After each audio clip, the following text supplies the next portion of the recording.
When flying ace and aircraft manufacturer Gerhard Fieseler designed the Fieseler Fi 156 after a request from the Luftwaffe for a short-range reconnaissance aircraft, little did he know that his unique STOL warplane would eventually be flown by Erwin Rommel, Hermann Göring, and even Prime Minister Winston Churchill. During World War II, the light aircraft known as the Storch, and equipped with only a single MG-15 machine gun, would become the eyes of the Wehrmacht during all of its military campaigns, and dozens of renowned Army and Waffen-SS officers would fly it for reconnaissance, scouting, and special operations.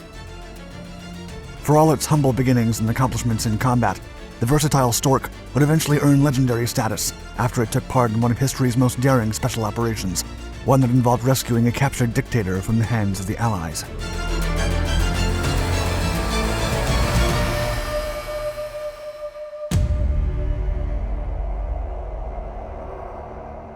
A simple idea. For all the praise and extensive use that the legendary Fieseler Fi 156 saw during World War II, the aircraft's history dates back to the first days of World War I. At the outbreak of the conflict, none of the world's superpowers had authentic military aircraft that were fit for air combat, dogfights, and bombing raids. Still, military engineers and specialists quickly learned the ways of aviation and started developing more maneuverable aircraft. The first German aces had to do the best they could with the humble Albatros DVA scout aircraft. These single-engine biplane scouts and fighters, made with light materials, were used proficiently by pilots such as Gerhard Fieseler, who emerged victorious in 22 air encounters during his combat career. Fieseler joined the German Air Service in 1915 and participated in several fronts of the global conflict. By October 1918, he'd become the highest-scoring ace to survive on the Eastern Front, earning the Iron Cross First and Second Class, and the rare Golden Military Merit Cross of the Prussian Empire.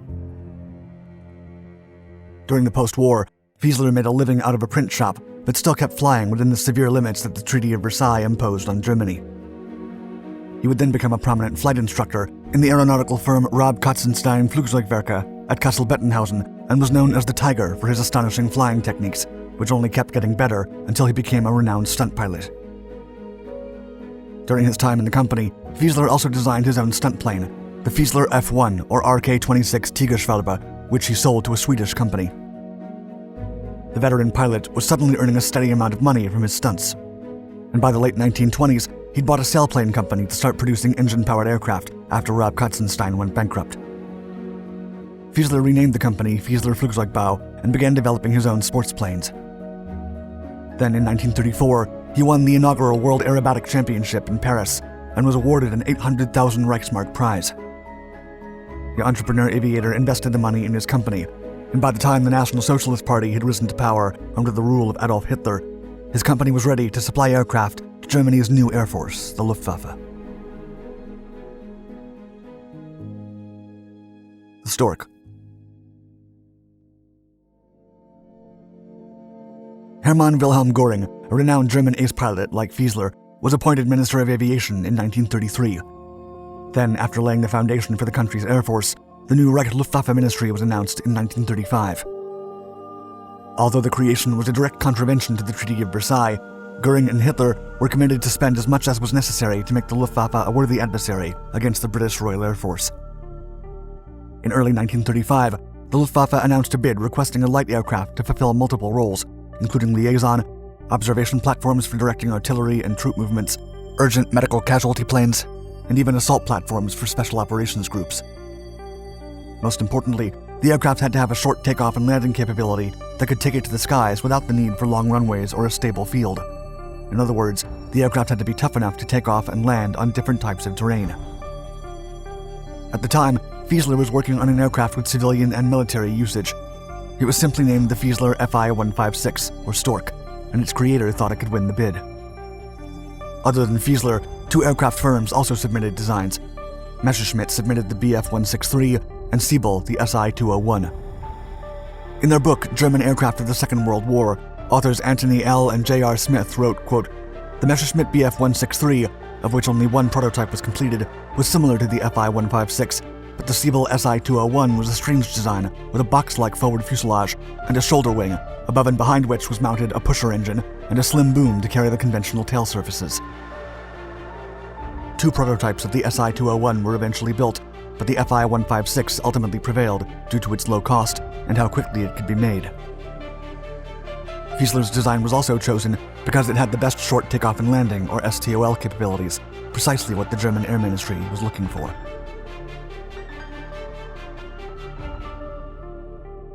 STOL design. The Fi-156 immediately attracted the attention of the German Air Ministry for its minimalistic and utilitarian monoplane design. Its rectangular fuselage was made of steel pipes covered with linen sheathing, and its wing was made of wood and covered with canvas. A single aluminum slat covered the wing's leading edge, and the tail wing was protected by a plywood casing. The wings were mounted high atop the fuselage, with the small and defenseless cockpit directly under them. This cockpit had room for 3 men and provided excellent visibility for the crew. The side panels of plexiglass glazing protruded above the fuselage at a sharp angle, while the upper portion of the wing was also covered with plexiglass, which further improved visibility. Because of this feature, the Storch's pilot and his 2 companions had an excellent field of view across all cardinal directions. As for weaponry, a single 7.92mm MG-15 light machine gun located in the back portion was the Fi-156's only armament. The Argus AS-10C air-cooled engine was mounted on the front of the fuselage and produced over 240 horsepower, allowing for a maximum speed of 170 km per hour and a rate of climb of 288 meters per minute. Also, the maximum service ceiling was 4,600 meters. The Fi-156 earned its Storch nickname from its unique angled fixed landing gear, encompassing oil dampers and steel candle springs. The connecting struts ran from the fuselage to the wings, which allowed the Storch to take off and land from most uneven surfaces. And to further increase its STOL capabilities, it required less than the length of a football field to take off and land. Combat roles.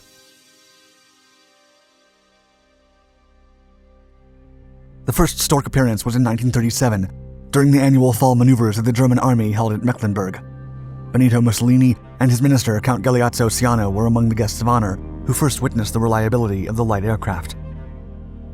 However, the Fi-156's public introduction came in 1939 during Heroes Memorial Day, when it landed near Hermann Göring's State Opera House.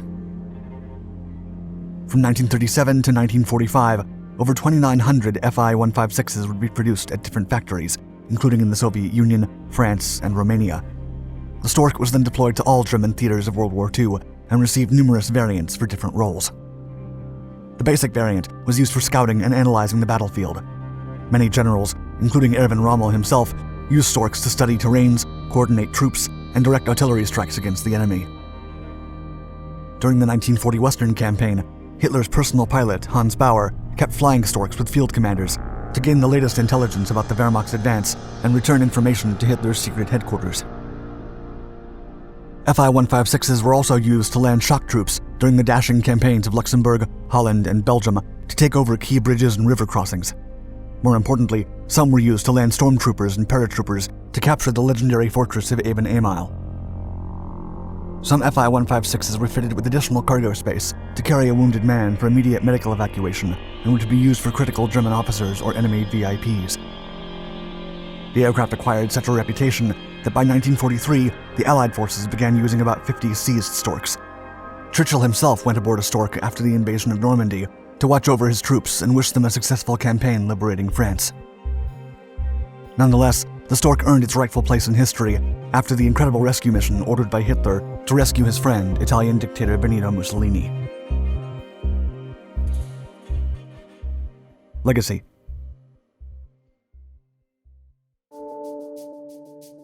For Operation Eiche in 1943, a commando team under the command of Waffen-SS veteran Otto Skorzeny and 90 paratroopers had to land on a rough mountaintop near the Gran Sasso to save Mussolini. Surrounded and outnumbered, the German troops landed using Storchs, and when the Italians least expected it, hell broke loose. A Fokker Achilles Fa-223 helicopter was sent to take Skorzeny and Mussolini, but it broke down on the way. The men then hopped into a Storch, commanded by Heinrich Gerlach, with the pilot landing within just 30 meters of terrain and taking off with just 80 meters amidst the firefight between the Germans and the Italians and a clearly overloaded aircraft. Still, Gerlach managed to fly off and extract Skorzeny and Mussolini, earning the fury of Churchill, who said, quote, "Knowing that Il Duce was hidden in a safe place, and the government of Badoglio was committed to handing him over to the Allies, a daring attack completely beyond all foresight prevented this from happening. The last German Fi-156 flew on April 26, 1945, when General Robert Ritter von Greim and his lover, Captain Hanna Reitsch, visited the Reichschancellery before the Führer's suicide. The legendary aircraft would be fondly remembered for its versatility and effectiveness, as author Peter R. March wrote in his book Warplanes, 100 Years of Military Aviation, quote, "The Fieseler Storch, with its short takeoff and landing capability, was by far the best liaison and spotter aircraft of World War II. Without doubt, the Fi-156 Storch was the foremost example of an Army cooperation and observation aircraft, and certainly the design by which other types operating in this role, including those used by the Allies, were judged."